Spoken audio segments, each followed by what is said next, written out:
जय श्री राधे कृष्ण।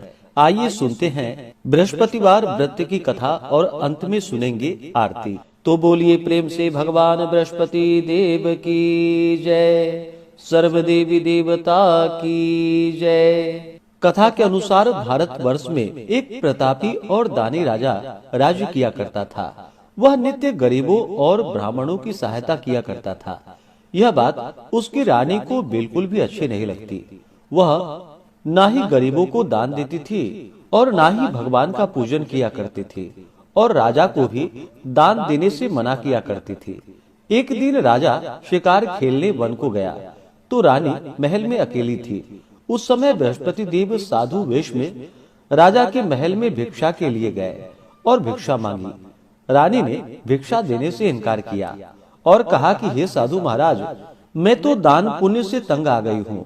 मेरा पति सारा धन लुटाते रहते हैं। मेरी इच्छा है कि हमारा धन नष्ट हो जाए, फिर न रहेगी बांस और ना बजेगी बांसुरी। साधु ने कहा कि हे देवी, तुम बड़ी विचित्र हो। धन संतान तो सभी चाहते हैं, पुत्र और लक्ष्मी तो पापी के घर में भी होनी चाहिए। यदि तुम्हारे पास अधिक धन है तो भूखे को भोजन दो, प्यासों के लिए प्याऊ बनवाओ, मुसाफिरों के लिए धर्मशालाएं खुलवाओ। जो निर्धन अपनी कुमारी कन्याओं का विवाह नहीं कर सकते, उनका विवाह करा दो। ऐसे और कई काम हैं जिनके करने से तुम्हारा यश लोक और परलोक में फैलेगा। परंतु रानी पर उपदेश का कोई प्रभाव न पड़ा। वह बोली कि महाराज, आप मुझे कुछ न समझाएं। मैं ऐसा धन नहीं चाहती जो हर जगह बांटती फिरूं। साधु ने उत्तर दिया, यदि तुम्हारी ऐसी इच्छा हो तो तथास्तु। तुम ऐसा करना कि बृहस्पतिवार को घर लीपकर पीली मिट्टी से अपना सिर धोकर स्नान करना, भट्टी चढ़ाकर कपड़े धोना। ऐसा करने से तुम्हारा सारा धन नष्ट हो जाएगा। इतना कहकर वह साधु महाराज वहां से अदृश्य हो गए। साधु के अनुसार कई बातों को पूरा करते हुए रानी को केवल 3 बृहस्पतिवार ही बीते थे कि उसकी समस्त धन संपत्ति नष्ट हो गई। भोजन के लिए राजा का परिवार तरसने लगा। तब एक दिन राजा ने रानी से बोला कि हे रानी, तुम यहीं रहो, मैं दूसरे देश को जाता हूँ, क्योंकि यहाँ पर सभी लोग मुझे जानते हैं, इसलिए मैं कोई छोटा कार्य नहीं कर सकता। ऐसा कहकर राजा परदेश चले गए। वहाँ वह जंगल में लकड़ी काटकर लाता और शहर में बेचता। इस तरह वह अपना जीवन यापन करने लगा। उधर राजा के परदेश जाते ही रानी और दासी दोनों दुखी रहने लगे। एक बार जब रानी और दासी को 7 दिनों तक भोजन नहीं मिला तो रानी ने अपनी दासी से कहा कि हे दासी, पास ही के नगर में मेरी बहन रहती है, वह बड़ी धनवान है, तो उसके पास जा और कुछ ले आ, ताकि थोड़ी बहुत गुजर बसर हो सके। दासी रानी की बहन के पास गई। उस दिन गुरुवार का दिन था और रानी की बहन उस समय बृहस्पतिवार व्रत की कथा को सुन रही थी। दासी ने रानी की बहन को अपनी रानी का संदेश दिया, लेकिन रानी की बड़ी बहन ने कोई उत्तर नहीं दिया। जब दासी को रानी की बहन से कोई उत्तर प्राप्त नहीं हुआ तो वह बहुत दुखी हुई और उसे क्रोध भी आया। दासी ने वापस आकर रानी को सारी बात बतलाई। सुनकर रानी ने अपने भाग्य को कोसा। उधर रानी की बहन ने सोचा कि मेरी बहन की दासी आई थी, परंतु मैं उससे नहीं बोली, इससे वह बहुत दुखी हुई होगी। कथा सुनकर और पूजन समाप्त करके वह अपनी बहन के घर आई और कहने लगी कि हे बहन, मैं बृहस्पतिवार का व्रत कर रही थी, तुम्हारी दासी मेरे घर आई थी, परंतु जब तक कथा होती है तब तक न तो उठते हैं और ना ही बोलते हैं, इसलिए मैं नहीं बोली। कहो दासी क्यों गई थी? रानी बोली, बहन तुमसे क्या छिपाऊं, हमारे घर में खाने को अनाज नहीं है। ऐसा कहते कहते रानी की आंखें भर आई। उसने दासी समेत पिछले 7 दिनों से भूखे रहने तक की बात अपनी बहन को विस्तार पूर्वक बतलाया। रानी की बहन बोली कि देखो बहन, भगवान बृहस्पति देव सबकी मनोकामनाओं को पूर्ण करने वाले हैं। देखो शायद तुम्हारे घर में अनाज रखा हो। पहले तो रानी को विश्वास नहीं हुआ, पर बहन के आग्रह करने पर उसने अपनी दासी को अंदर भेजा तो उसे सचमुच अनाज से भरा हुआ एक घड़ा मिल गया। यह देखकर दासी को बड़ी हैरानी हुई। दासी रानी से कहने लगी कि हे रानी, जब हमको भोजन नहीं मिलता है तो हम भी व्रत करते हैं, इसलिए क्यों न इनसे व्रत और कथा की विधि पूछ ली जाए ताकि हम भी व्रत कर सके। तब रानी ने अपनी बहन से बृहस्पतिवार व्रत के बारे में पूछा। उसकी बहन ने बतलाया कि बृहस्पतिवार के व्रत में चने की दाल और मुनक्का से विष्णु भगवान का केले की जड़ में पूजन करे तथा दीपक जलाए, व्रत कथा सुने और पीला भोजन ही करे। इससे बृहस्पति देव प्रसन्न होते हैं। व्रत और पूजन विधि बतलाकर रानी की बहन अपने घर को चली गई। 7 दिन बाद जब गुरुवार आया तो रानी और दासी ने व्रत रखा। घुड़शाल में जाकर चना और गुड़ लेकर आई, फिर उससे केले की जड़ तथा विष्णु भगवान का पूजन किया। अब पीला भोजन कहाँ से आए, इस बात को लेकर दोनों बहुत दुखी थे, क्योंकि उन्होंने व्रत रखा था, इसलिए बृहस्पति देव उससे प्रसन्न थे। इसलिए भगवान बृहस्पति देव एक साधारण व्यक्ति का रूप धारण कर 2 थालों में सुंदर पीला भोजन दासी को दे गए। भोजन पाकर दासी प्रसन्न हुई और फिर रानी के साथ मिलकर भोजन ग्रहण किया। इसके बाद वे सभी गुरुवार को व्रत और पूजन करने लगी। बृहस्पति भगवान की कृपा से उसके पास फिर से धन संपत्ति आ गई, परंतु रानी फिर से पहले की तरह आलस्य करने लगी। तब दासी बोली कि देखो रानी, तुम पहले भी इस प्रकार आलस्य किया करती थी। तुम्हें धन रखने में कष्ट होता था, इस कारण सभी धन नष्ट हो गया, और जब भगवान बृहस्पति देव की कृपा से धन मिला है तो तुम्हें फिर से आलस्य होता है। रानी को समझाते हुए दासी कहती है कि बड़ी मुसीबतों के बाद हमने यह धन पाया है, इसलिए हमें दान पुण्य करना चाहिए, भूखे मनुष्यों को भोजन कराना चाहिए और धन को शुभ कार्यों में खर्च करना चाहिए, जिससे तुम्हारे कुल का यश बढ़ेगा, स्वर्ग की प्राप्ति होगी और पितृ प्रसन्न होंगे। दासी की बात मानकर रानी अपना धन शुभ कार्यों में खर्च करने लगी, जिससे पूरे नगर में उसका यश फैलने लगा। इस प्रकार रानी और दासी दोनों प्रसन्न थे। और वहाँ पे उधर एक दिन राजा दुखी होकर जंगल में एक पेड़ के नीचे आसन जमाकर बैठा था। वही अपनी दशा को याद करके व्याकुल होने लगा। बृहस्पतिवार का दिन था। एकाएक उसने देखा कि निर्जन वन में एक साधु प्रकट हुए। वह साधु वेश में स्वयं बृहस्पति देवता थे। लकड़हारे के सामने आकर बोले कि हे लकड़हारे, इस सुनसान जंगल में तू चिंता मग्न क्यों बैठा है? लकड़हारे ने दोनों हाथ जोड़कर प्रणाम किया और उत्तर दिया कि हे महात्मा, आप सब कुछ जानते हैं। और फिर अपनी आत्मकथा उनको सुनाई। महात्मा जी ने कहा कि तुम्हारी स्त्री ने बृहस्पतिवार के दिन बृहस्पति भगवान का निरादर किया है, जिसके कारण रुष्ट होकर तुम्हें कष्ट हो रहा है। अब तुम चिंता मत करो, तुम्हारे सभी कष्ट दूर हो जाएंगे और भगवान की कृपा से पहले से भी अधिक संपत्ति तुम्हें प्राप्त होगा। तुम बृहस्पतिवार के दिन कथा किया करो। 2 पैसे के चने मुनक्का लाकर उसका प्रसाद बनाओ और शुद्ध जल से लोटे में शक्कर मिलाकर अमृत तैयार करो। कथा के पश्चात अपने सारे परिवार और सुनने वाले प्रेमियों में अमृत व प्रसाद बांटकर ग्रहण करो।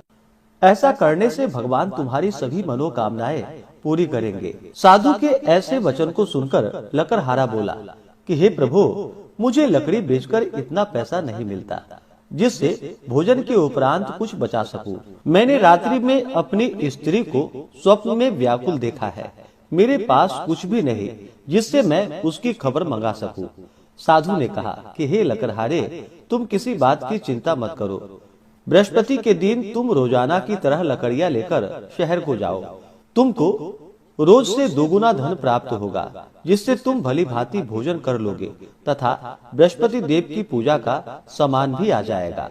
इतना कहकर साधु अंतर ध्यान हो गए। धीरे धीरे समय बीतता चला गया। फिर वही बृहस्पतिवार का दिन आया। लकड़हारा जंगल से लकड़ी काटकर किसी शहर में बेचने के लिए गया। उसे उस दिन और दिन की तरह अधिक पैसा प्राप्त हुआ। राजा ने चना गुड़ आदि लेकर गुरुवार का व्रत किया। उस दिन से उसके सभी क्लेश दूर हो गए। परंतु जब दोबारा गुरुवार का दिन आया तो बृहस्पतिवार का व्रत करना भूल गया। इस कारण बृहस्पति भगवान नाराज हो गए। उस दिन उस नगर के राजा ने विशाल यज्ञ का आयोजन करवाया था तथा शहर में यह घोषणा करा दी थी कि कोई भी मनुष्य अपने घर में भोजन न बनावे, न आग जलावे, समस्त जनता मेरे यहाँ ही भोजन करे। इस आज्ञा को जो न मानेगा उसे फांसी की सजा दी जाएगी।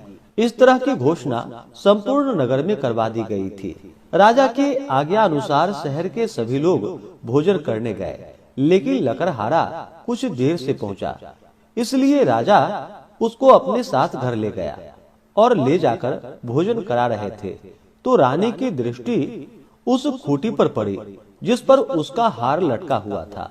वह वहां पर दिखाई नहीं दिया। रानी ने निश्चय किया कि मेरा हार इस मनुष्य ने चुरा लिया है। उसी समय सिपाहियों को बुलाकर उसको कारागार में डलवा दिया।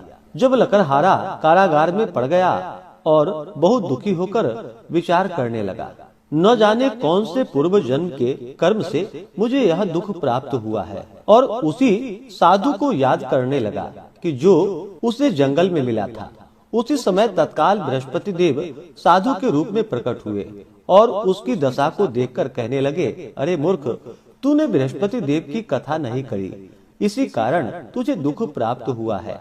अब चिंता मत करो, बृहस्पतिवार के दिन कारागार के दरवाजे पर 4 पैसे पड़े मिलेंगे, जिससे तू बृहस्पति देव की पूजा करना, तेरे सभी कष्ट दूर हो जाएंगे। और फिर बृहस्पतिवार के दिन उसे 4 पैसे मिले। लकड़हारे ने कथा कही। उसी रात्रि को बृहस्पति देव ने उस नगर के राजा को स्वप्न में कहा कि हे राजा, तुमने जिस आदमी को कारागार में बंद कर दिया है वह निर्दोष है, वह राजा है, उसे छोड़ देना। रानी का हार उसी खूंटी पर लटका है। अगर तू ऐसा नहीं करेगा तो मैं तेरा राज्य नष्ट कर दूंगा। इस तरह रात्रि के स्वप्नों को देखकर राजा प्रातः काल उठा और खूंटी पर हार देखकर लकड़हारे को बुलाकर क्षमा मांगी तथा लकड़हारे को योग्य सुंदर आभूषण देकर उन्हें विदा किया। बृहस्पति देव की आज्ञा अनुसार लकड़हारा अपने नगर को चल दिया। राजा जब अपने नगर के निकट पहुंचा तो उसे बड़ा आश्चर्य हुआ।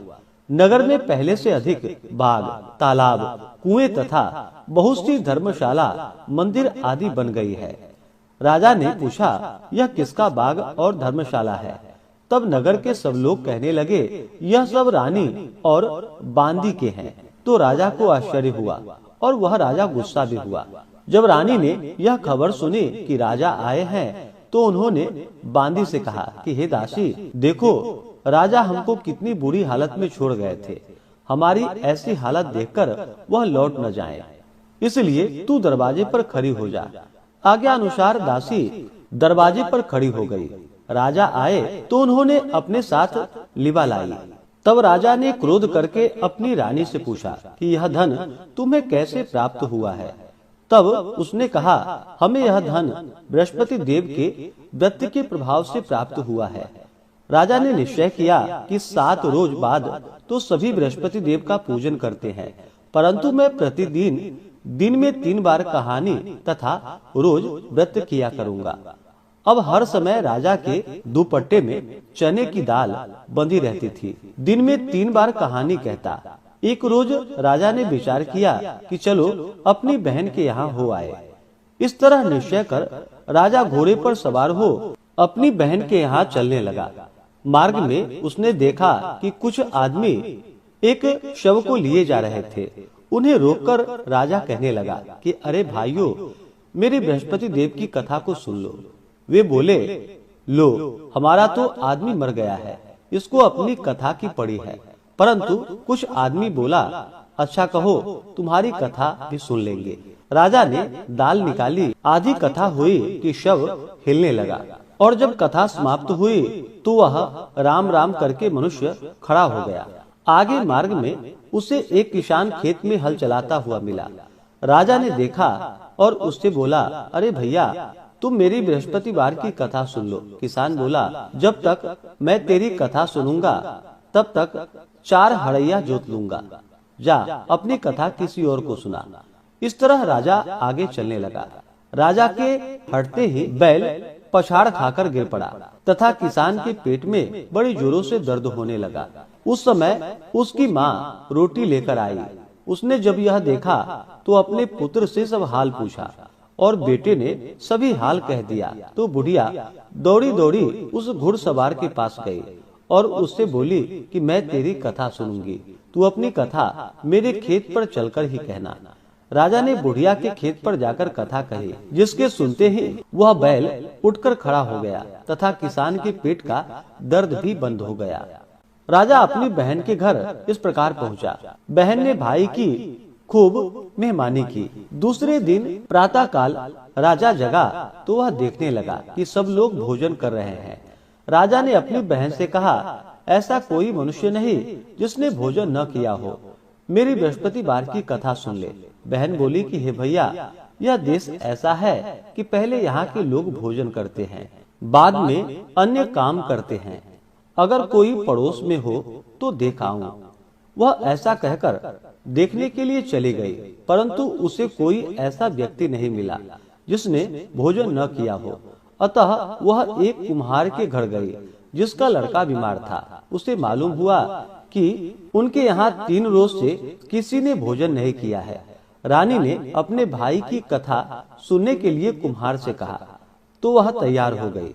राजा ने जाकर बृहस्पतिवार की कथा कही, जिसको सुनकर उसका लड़का ठीक हो गया। अब तो राजा की प्रशंसा होने लगी। एक रोज राजा ने अपनी बहन से कहा कि हे बहन, हम अपने घर को जाएंगे, तुम भी तैयार हो जाओ। राजा की बहन ने अपनी सास से कहा तो सास कहा, चले जा, परंतु अपने लड़कों को मत ले जाना, क्योंकि तेरे भाई की कोई औलाद नहीं है।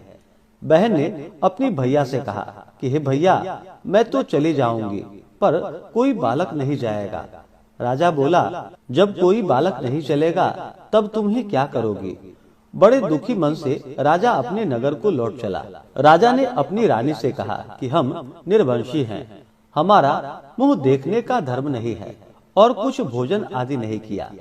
रानी बोली कि हे प्रभु, बृहस्पति देव ने हमें सब कुछ दिया है, वह हमें औलाद भी अवश्य देंगे। उसी रात को बृहस्पति देव ने राजा से स्वप्न में कहा कि हे राजन, सभी सोच को त्याग दो, तेरी रानी गर्भ से है। तब राजा सुनकर बड़ा प्रसन्न हुआ। फिर 9वें महीने में रानी के गर्भ से एक सुंदर पुत्र पैदा हुआ। तब राजा बोला कि हे रानी, स्त्री बिना भोजन के रह सकती है, पर बिना कहे बिल्कुल नहीं रह सकती। जब मेरी बहन आवे तुम उससे कुछ कहना मत। रानी ने सुनकर हाँ कर दी। जब राजा की बहन ने यह शुभ समाचार सुना तो वह बहुत खुश हुई तथा बधाई लेकर अपने भाई के यहाँ पर आई।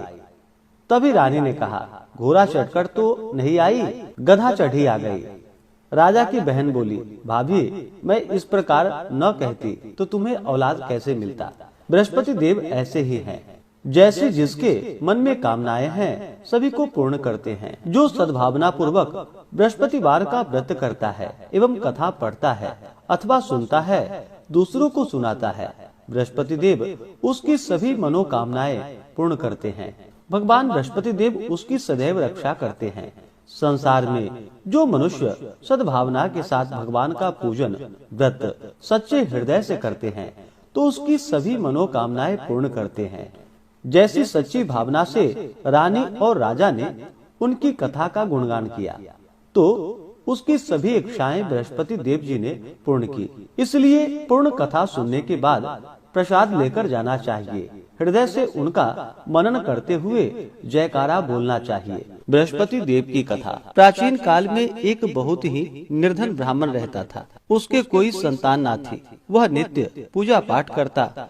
उसकी स्त्री ना स्नान करती और न ही किसी देवता का पूजन ही करती थी।